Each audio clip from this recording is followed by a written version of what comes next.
There's a lot of American things that do very well in the UK, such as McDonald's, iPhones, and even obesity. But when it comes to American cars, they don't really have the same popularity. And today, I'm reviewing a Dodge Challenger SRT, which is the definition of muscle cars. And today I'm going to review it with its owner. I'm Max Stefani, and welcome to Driven Plus.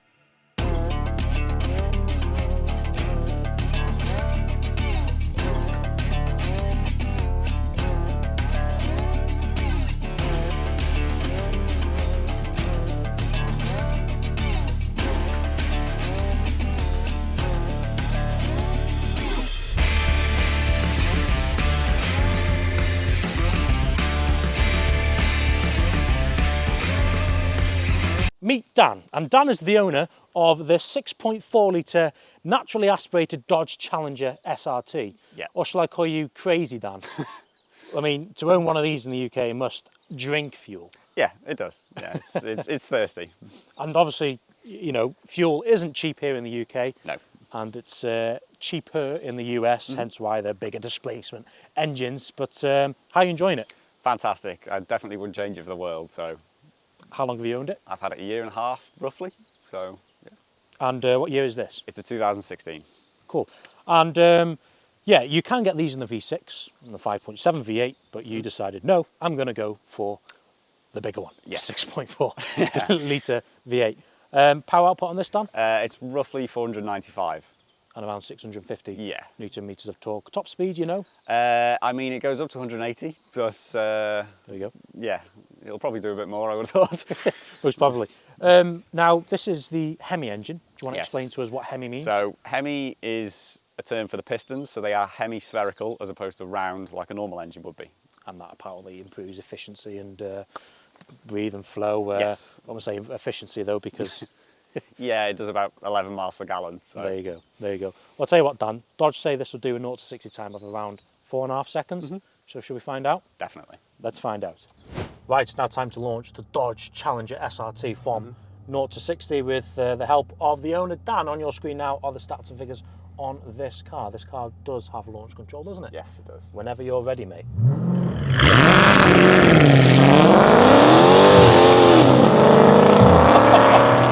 There we go. 4.4 seconds. The noise that made Yeah. there. Fair play. Do you want to go for another one? Can do. Let's go for one number two. One number two, whenever you're ready.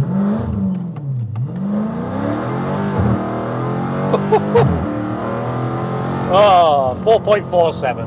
Oh, Not so bad. close enough. It was a It's bad very one. consistent though. Yeah. It was a bit of a dodgy launch. Back to the review.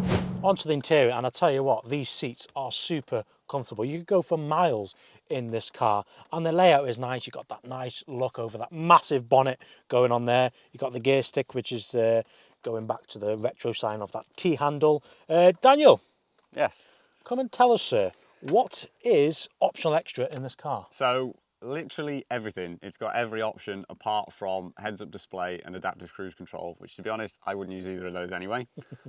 You've got the 8.4-inch Uconnect screen. Yep. You've got the Hex trim, full leather, heated and cooled seats. Really? It's got the SRT flat-bottom steering wheel. You've got all the SRT track modes in the dash, lap timers, everything, basically. There you go. Oh, and the sunroof. Yeah, that's epic, because you can hear that V8 more. Yeah. Which we're going to do now, actually. Onto the back, and how good does this look? Going back to the retro styling, it just looks amazing. And we look at the boot size of the Dodge Challenger, and we have Dan here to show us the size. Do you have is it comfortable in there? Not really, it's a bit dark. Plenty of room. There you go. So how many of Dan's can we fit in the boot? 3. The Americans call it a 3-body trunk. 3-body trunk. In UK terms, that's 460 litres of boot space. And if I left you in there, could you get out yourself? Yep, you have this anti-kidnap handle, which I've just found out glows in the dark. There you go. So if you're thinking of fitting bodies in the boot of the Dodge Challenger, you can fit 3 people. Dan, we want to hear this V8. No So problem. why don't you go get in Let's the do driver's it. seat and start this thing up. That was pretty easy getting out there, It wasn't was actually, yeah. So when you close the boot, you have to kind of hold it until it latches there. A little bit annoying, but I do like the stripes on this. Let's hear it, Dan. Give it to me.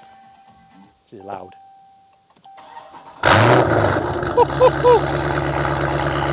This is at a decap. Okay, whenever you're ready. Wow. And again, one more. Okay, let's get out onto the road.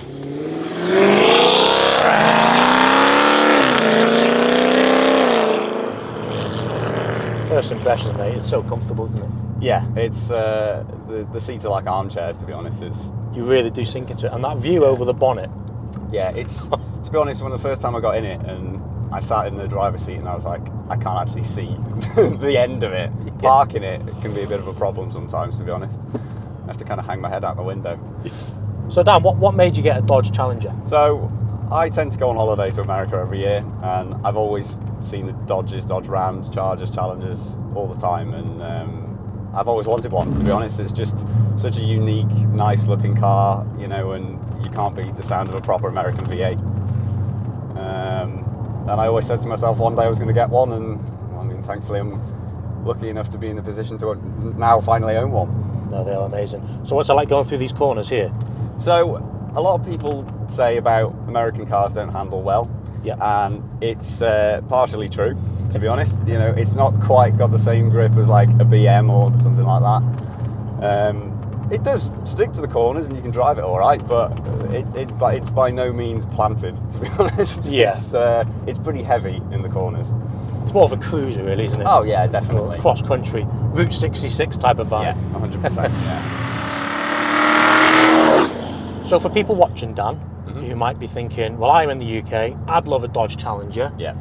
How much would it cost them to import a US car to the UK? So if you've got two options, you can do it yourself or you can go through an authorised importer, really. You obviously pay a premium with that. Yeah. But you've got to take the cost of the car in US dollars plus any sales taxes or anything like that.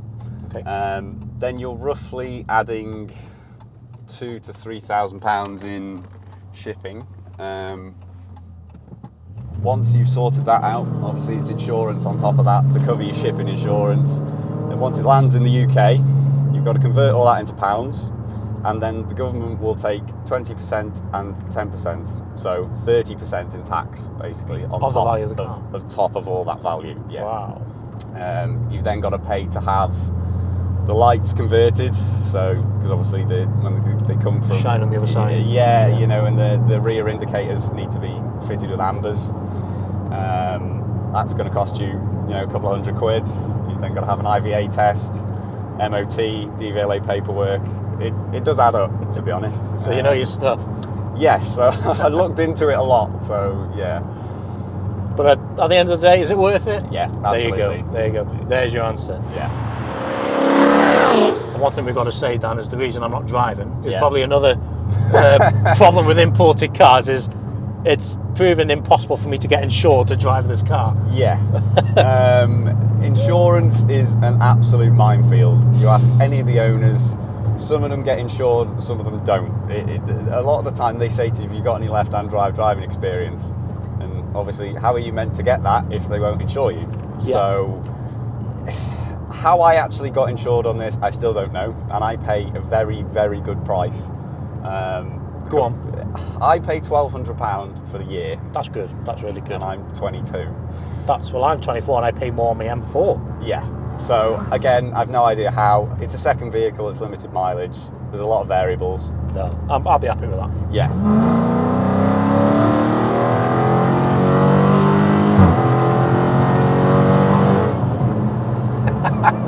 That's awesome. It's proper, isn't it? It just said money, money, money. Yeah. So it's got a big engine in it. Yes. Obviously the 6.4 Yes. V8, and it sounds amazing. Now that's a big engine to, you know, fuel and is. account for and maintain and use it on a day-to-day basis. I'm guessing it's not your daily. What does it average on fuel? So currently, I mean, I've left home this morning and I've driven about 15 miles and I've got 16.3 to the gallon.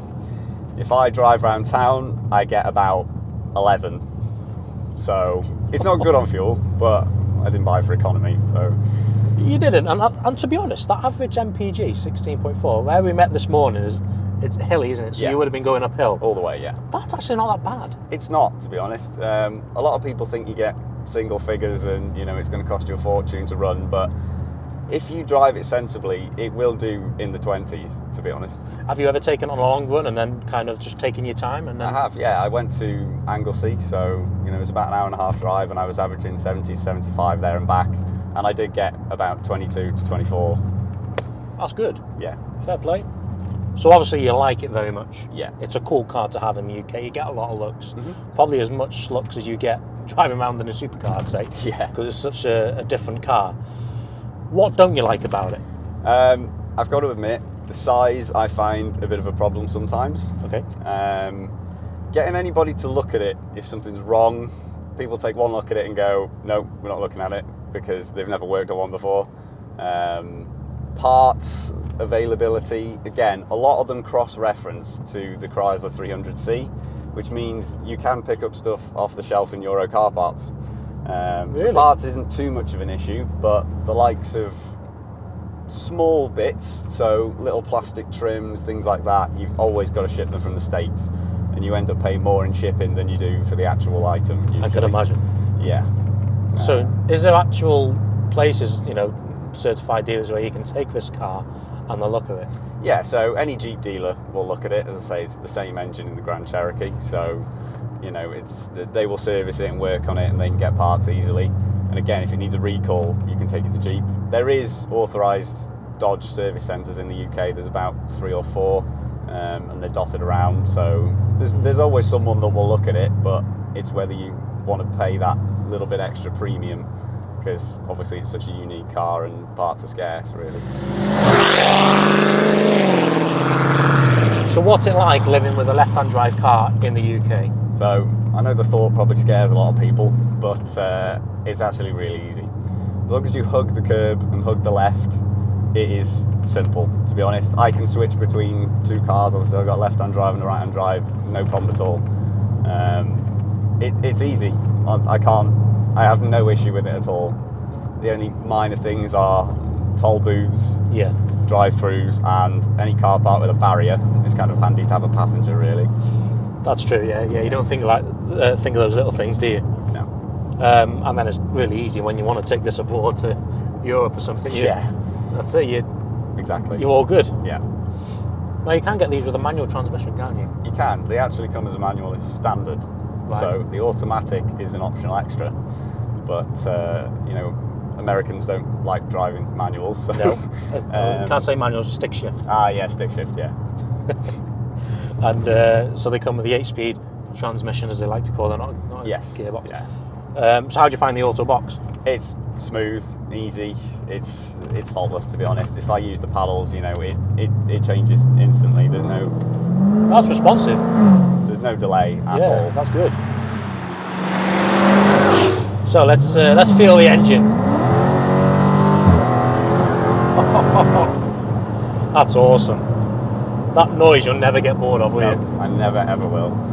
And the power is just unbelievable. Honestly, it just keeps going. If you put your foot down, it keeps going and keeps going. And the fact that they do a faster one than this and the faster one again. Yeah, to be honest, I don't know how people actually use all the power in the Hellcat, because, I mean, this is 500 horsepower and it's more than enough power, especially in the UK. You can't plant it down anywhere, really. No. So there we have it. I'd like to thank Dan for coming onto the No channel. problem at all. Thank you for showing your beautiful American beast off to us and the viewers. I've really enjoyed my time. The noise this thing makes is just unreal, isn't it? And unbeatable. really comfortable as well. When I go to America, I'm going to hire one. I'm going soon, actually. Good. Leave a like on the video, subscribe to our channel, and check Dan's profile out. I'll put a link into the description. Thank you, and see you soon. Cheers.